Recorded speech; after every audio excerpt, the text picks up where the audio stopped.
Hello friends, मेरे digital classes में आप लोग का बहुत बहुत फिर से नए सेशन में स्वागत करता हूं।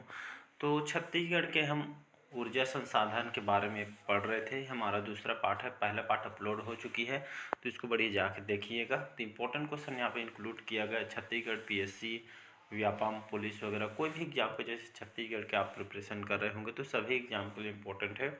ये हमारा लास्ट पार्ट है, तो जितने भी ऊर्जा संसाधन से जो क्वेश्चन बनेगी यहाँ से मैं कवर करा दूँगा।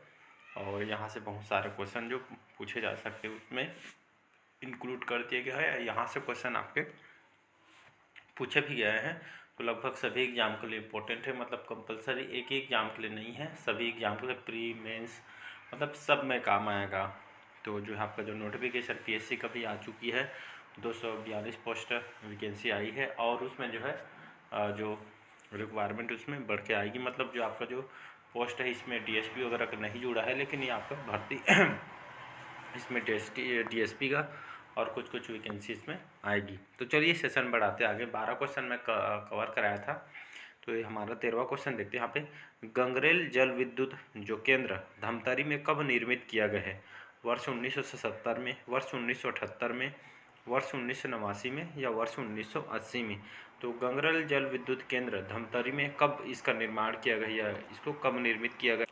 तो इसका जो करेक्ट आंसर हो जाएगा यहाँ पे सी ऑप्शन करेक्ट आंसर हो जाएगा। तो गंगरेल जल विद्युत केंद्र धमतरी में कब से निर्मित किया है? तो 1979 से ये आपका जो जल विद्युत केंद्र धमतरी में निर्माण किया गया है, निर्मित किया गया है। और यहाँ पे बात करूँ गंगरेल जो विद्युत केंद्र है आपका कौन से स्थान में है, तो याद रखिएगा धमतरी में स्थित है। और जो है महानदी और धमतरी ये आपके दोनों के संगम पे बसा हुआ है। और यहाँ पे 10 मेगावाट जो यहाँ पे क्षमता है इसके, इसको याद रखना है यहाँ पे।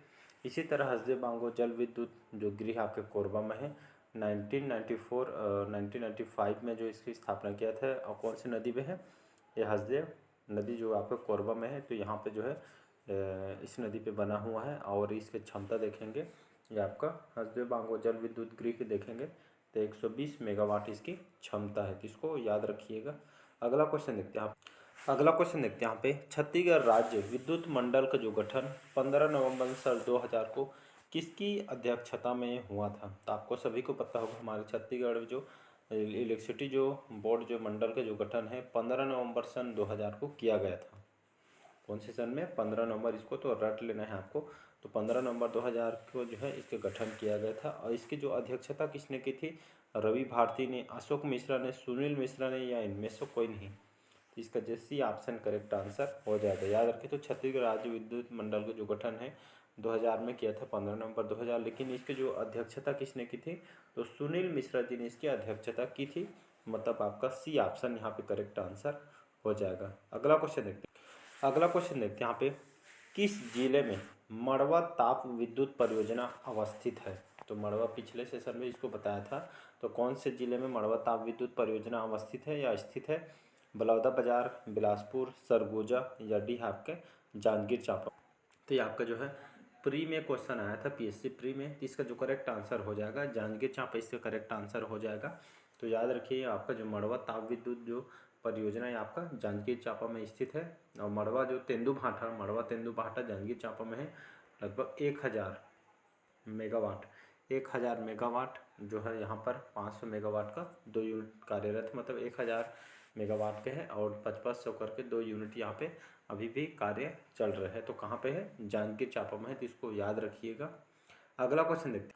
अगला क्वेश्चन देखते हैं यहाँ पे, राज्य में कहाँ धान अवशिष्ट से विद्युत उत्पादन की इकाई लगाई गई है? रायपुर में, अंबिकापुर में, बिलासपुर में या इनमें से कोई नहीं? तो धान से अवशिष्ट से, धान से जो बचे हुए एक तरह के यहाँ पे वेस्ट चीज समझ सकते हैं, वेस्ट से विद्युत उत्पादन की इकाई कहाँ लगाई गई है? तो इसका जो करेक्ट आंसर हो, रायपुर इसका करेक्ट आंसर हो जाएगा। तो रायपुर में यहाँ पे धान के जो बचे हुए जो है अवशिष्ट से विद्युत उत्पादन की इकाई यहाँ पे किया जा रहा है। साथ ही साथ रायपुर में जो है आप जैसे सिटी में जो बहुत सारे कचरा वगैरह यहाँ पे जाते हैं, तो उससे भी यहाँ पे रिसाइकलिंग करके यहाँ पे बहुत सारे प्रोडक्ट वगैरह बिजली उत्पादन यहाँ पे किया जा रहा है, जो कि लॉकडाउन से यहाँ पे चल रही है। देखे होंगे पेपर वगैरह में पढ़े। अगला क्वेश्चन देखते हैं यहाँ पे, कौन से जिले में कहाँ जो है बायोडीजल उत्पादन संयंत्र स्थापित है?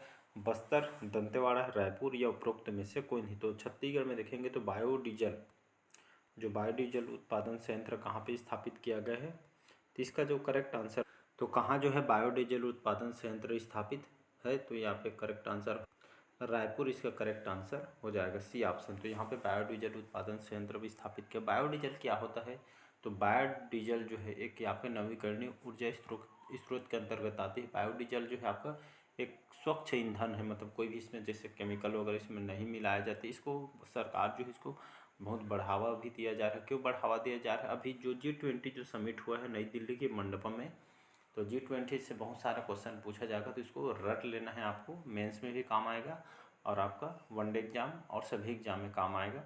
तो G20 जो समिट हुआ है उसमें जो हमारे प्रधानमंत्री मोदी ने इस टॉपिक पे बायोडीजल उत्पादन के लिए यहाँ पे सभी देश को इसमें सहमति हुए हैं, 4-5 देश इसमें सहमत बायोडीजल को, और जो है एक स्वच्छ ईंधन है और इसको बढ़ावा भी दिया जा रहा है।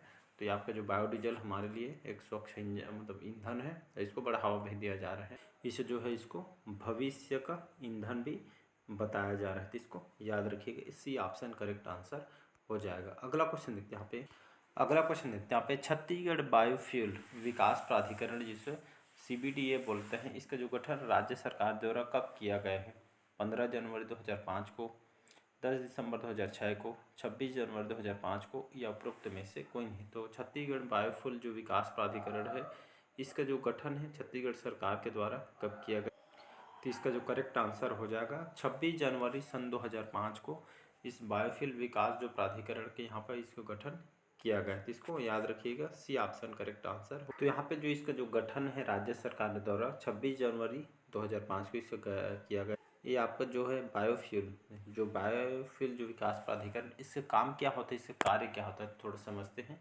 तो ये आपका जो बायोफ्यूल है ये आपका रिन्यूएबल एनर्जी है, और ये आपका इसका उद्देश्य क्या है, ये आपका जो है बायोफ्यूल ये आपका इन्वायरमेंट के लिए सबसे अच्छा माना जा रहा है, और आपका जो बायोफ्यूल है इन्वायरमेंट के लिए सबसे अच्छी ये फ्यूल को माना जा रहा है। इससे कोई भी आपका जो जैसे धुआं वगैरह ये सभी से आपको बचाव होगा, इन्वायरमेंट को स्वच्छ रखेगी। ये जो बायोफ्यूल से हमारे जो इन्वायरमेंट को, पर्यावरण को एक मतलब ये आपको कोई भी प्रदूषित रहित है बायोफ्यूल, हमारे पर्यावरण को कोई भी इफेक्ट नहीं दिया, इसलिए जो सरकार इस पर काम कर रही है। अलग बहुत सारे देश इसमें जो है बायोफ्यूल को अपना भी रही है।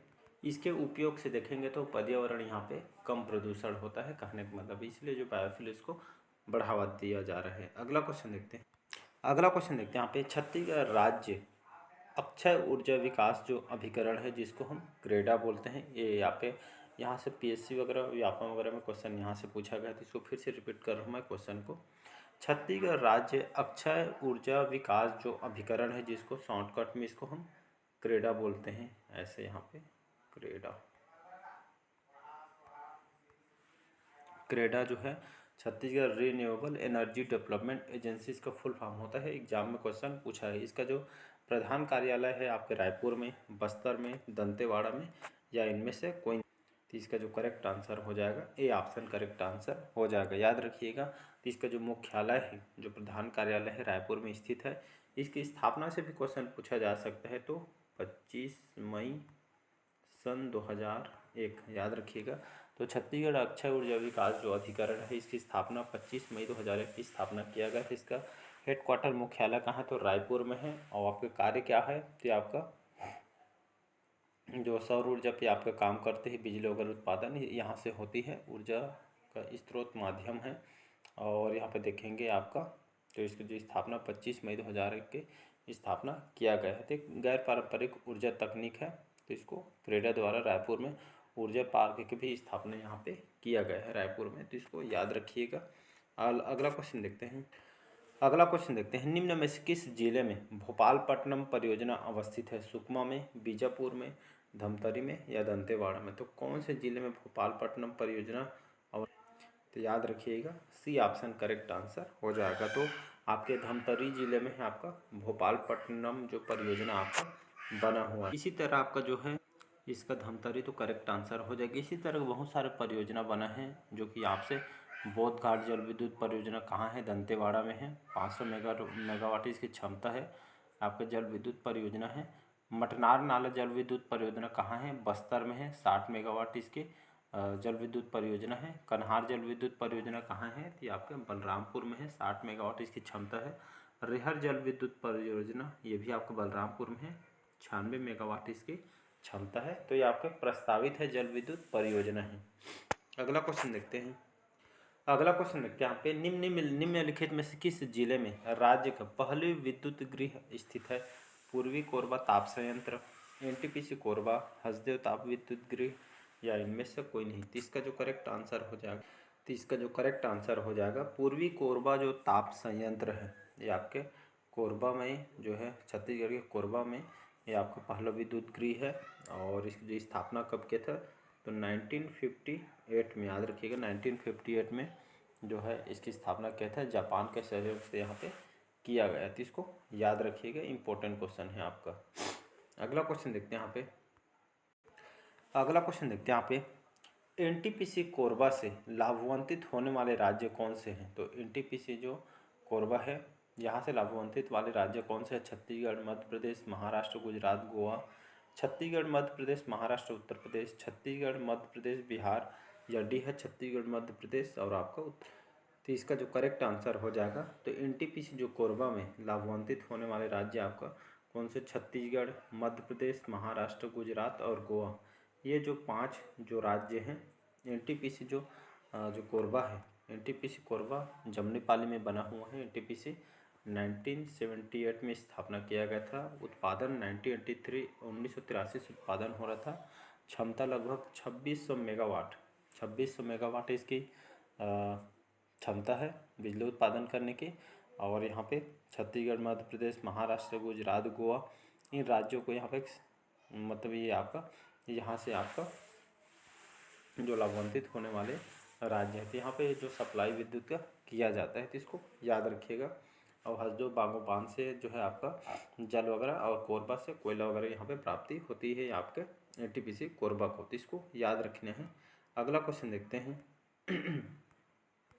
अगला क्वेश्चन है, छत्तीसगढ़ राज्य अक्षय ऊर्जा विकास अभिकरण क्रेडा द्वारा ऊर्जा पार्क की स्थापना कौन से जिले में की गई है? जशपुर, कोरबा, रायपुर या आपका कांकेर। तो इसको स्टार्टिंग में बताया था, रायपुर इसका करेक्ट आंसर हो जाएगा। तो छत्तीसगढ़ राज्य अक्षय ऊर्जा विकास जो अभिकरण है, क्रेडा बोलते हैं इसका full form, Chhattisgarh renewable energy development agency बोलते हैं। इसके द्वारा ऊर्जा पार्क की जो स्थापना रायपुर में यहाँ पे किया गया है, तो याद रखिएगा। तो ये आपका जो है गैर पारंपरिक ऊर्जा तकनीक की जानकारी के लिए यहाँ पे क्रेडा द्वारा रायपुर में ऊर्जा पार्क की स्थापना यहाँ पे की गई है। और क्रेडा की स्थापना 25 मई 2001 की स्थापना किया गया था। और मुख्यालय कहाँ पे है? रायपुर में है। तो इसको याद रखिएगा। अगला क्वेश्चन देखते हैं यहाँ पे। अगला क्वेश्चन देखते हैं, राज्य में रुद्री बांध महानदी के जल विद्युत केंद्र कब स्थापित किया गया है? 1987, 1988, 1989 या 1990 में। तो इसका जो करेक्ट आंसर हो जाएगा 1990 में हमारे छत्तीसगढ़ राज्य में रुद्री बांध महानदी के जल विद्युत केंद्र यहाँ पे स्थापित किया है 1990 में। तो इसको याद रखिएगा। नेक्स्ट क्वेश्चन, अगला और लास्ट क्वेश्चन है हमारा आज का, प्रेमनगर ताप विद्युत परियोजना कौन से जिले में है? प्रेमनगर ताप विद्युत परियोजना कौन से जिले में है? जशपुर, दंतेवाड़ा, बस्तर या सरगुजा। तो कौन से जिले में आपका प्रेमनगर ताप विद्युत परियोजना है? तो आपका करेक्ट आंसर हो जाएगा यहाँ। तो इसका जो करेक्ट आंसर हो जाएगा सरगुजा, इसका करेक्ट आंसर हो जाएगा। तो प्रेमनगर ताप विद्युत परियोजना ये आपके सरगुजा में बना हुआ है। तो इसको याद रखिए। बोध घाट जल विद्युत परियोजना कहाँ है? तो आपका दंतेवाड़ा में है, 500 मेगावाट इसकी क्षमता है। तो इसको याद रखिएगा। तो चलिए, आज का सेशन कैसा लगा कमेंट करके ज़रूर बताइएगा। पहले बार आए तो चैनल को सब्सक्राइब करके रख लीजिएगा ताकि जो नोटिफिकेशन आप तक पहुंच पाए। जितना भी क्वेश्चन जो कंटेंट है सभी आपके लेटेस्ट पैटर्न पर क्वेश्चन को तैयार किया गया है। सभी एग्जाम के लिए इंपॉर्टेंट है, चाहे आप कोई भी एग्जाम को प्रिपरेशन कर रहे हों। और बढ़िया मन लगा के पढ़िएगा। बहुत ही कम टाइम है पीएससी प्री के लिए, और जो है मात्र आपके पास 2 महीने हैं। तो मस्त पढ़िए, ज़्यादा से ज़्यादा पढ़ाई पे टाइम लगाइएगा। और मिनिमम जो है आप 8 घंटा आपको टाइम देने हैं। रिवाइज़ ज़रूरी है, साथ ही साथ आपको रिवाइज़ करते चलना है। एग्ज़ाम के टाइम आपको रिवाइज़ के लिए बहुत ही मतलब सिलेबस कंप्लीट करना है, तो आपको रिवाइज़ के लिए टाइम नहीं बचेगा। इसलिए साथ ही साथ आपको रिवाइज़ भी करना है। रिवाइज़ बहुत ही इंपॉर्टेंट होता है, तो रिवाइज़ को लेके चलना है। साथ ही साथ जितना ज़्यादा हो सके मॉक टेस्ट लगाइएगा। जितना ज़्यादा हो सके MCQ क्वेश्चन लगाइएगा, तो यहाँ से बहुत सारे आपको फ़ायदा होगा। तो मिलते हैं अगले पार्ट में नए चैप्टर के साथ। आज के लिए इतना ही। Thank you.